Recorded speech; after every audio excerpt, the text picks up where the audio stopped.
I'm making this film for you, Jim, in Lee tri-aluminum, and just to show that this is totally cockeyed, not to mention scratched. All these posts are scratched. So he left a hole over here exposed. Up in here there's a hole. I don't know if you can see it with the light here, but there's a hole here. This is all cockeyed.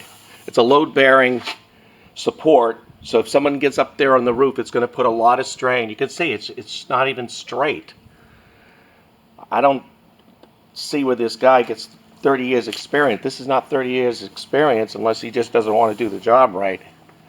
And I'm paying good money, you know, $3,100 or whatever it is. That's a lot of money. You guys took my $1,600 and leading me to believe that that other guy T would be here, and you send me this same guy who screwed up the job the last time on my siding and fascia. So I just think it's wrong, okay? And now everybody's hiding behind the phone. Nobody wants to answer the phones. I called yesterday. I was very tired and irate, and I tried to be as civil as I could without using any curse words or anything like that. I try to remain civil as much as I can, but you know what? This is like BS. See, there's more room at the bottom. He could have come out to the edge. He's trying to say he'd crack the concrete. Look, I work with concrete all the time, and that concrete is not, when you put a drill in it, it's not going to crack. And you can have more room to bring to the edge to straighten this out. Besides, I think there might be 3 holes on this, on each side of that bracket. So in addition to that, I mean, we got scratches. Look at that, scratches. I still got scratches on the house, on the fascia. Somebody should have come out and fixed that. Besides the fact I got a piece of siding on the peak that needs to be fixed, that just fell off and landed on my hood of my Tundra. Now this is okay here. Why he didn't think about just bringing these end posts to the end to make up the difference, because this 20 foot is needed more length. So he decided to add it toward the end. Again, the scratches all the way down. I mean, it's very noticeable. I'm paying like $3,200 for this job. And also, I wanted it lined up, which he did, but I had to help him to do it. There's the original holes. Then he moved it to over here, and I said, no, Alan, you need to move it where it's lined up with this stress crack and here. So he finally went out to the truck and got a straight edge, and Vinny was there to witness it, because I'm the one that said, no, you're not straight. You're not dead on with this post. He would have had it way over here. 30 years experience. Yeah, okay. Whatever. Not really happy with this at all.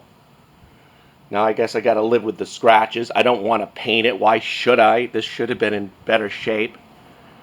I just cleaned this off with mineral spirits over here because of it had all kinds of stuff on it. But as you can see, there's all the way along scratches. So like I said, this is all cockeyed. It needs to come in this way, and at the bottom needs to come out to straighten this out. I mean, you got a hole right here. Hopefully that will hide. I would think it would. And on this side, you got a huge gap right here. Let me stand back a little bit. You can clearly see that it's pulled in. So I need to have that fixed. So, any rate, here's another good sized scratch. And still on the house, the scratches haven't even been fixed. I mean, he said he'd fix them, and he didn't remember. And then I said, well, you know, we'll take it up on the ladder end when we do this overhang. So, any rate, seems like everybody was hiding behind the phone, and I left a couple of messages. I don't even like to have to do that. I like to deal with people face to face instead of dealing, over a phone or a text. What a mess. This looks like crap. This guy does crappy work. Does crappy work for so-called 30 years experience.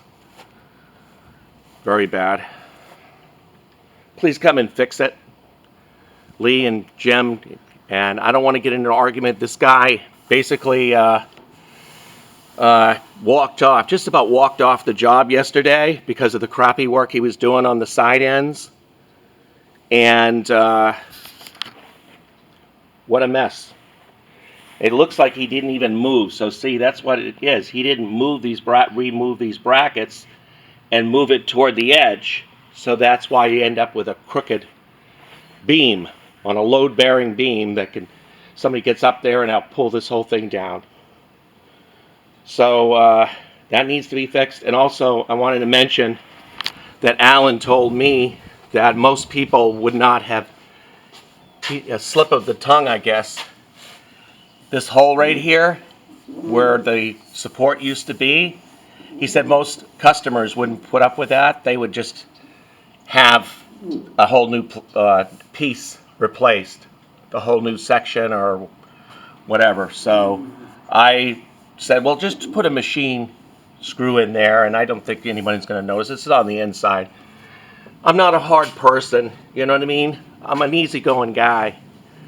But I feel like sometimes I get taken advantage of. All I want is a quality job, Jim and Lee. That's all I want. It's a quality job for what I'm paying, and I'm paying a ton of money. And this job is way overpriced. Look at that. Right there, big gap.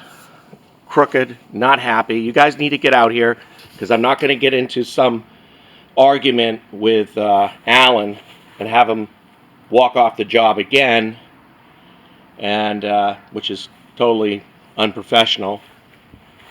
I don't know how you guys keep this guy, because this is I'm just really aggravated. I'm just really aggravated. This isn't the first time, okay? So please come over here and let's just get this done right. And before they come on the work site Monday, I need someone to come out here and have a meeting of the minds and get on the same page.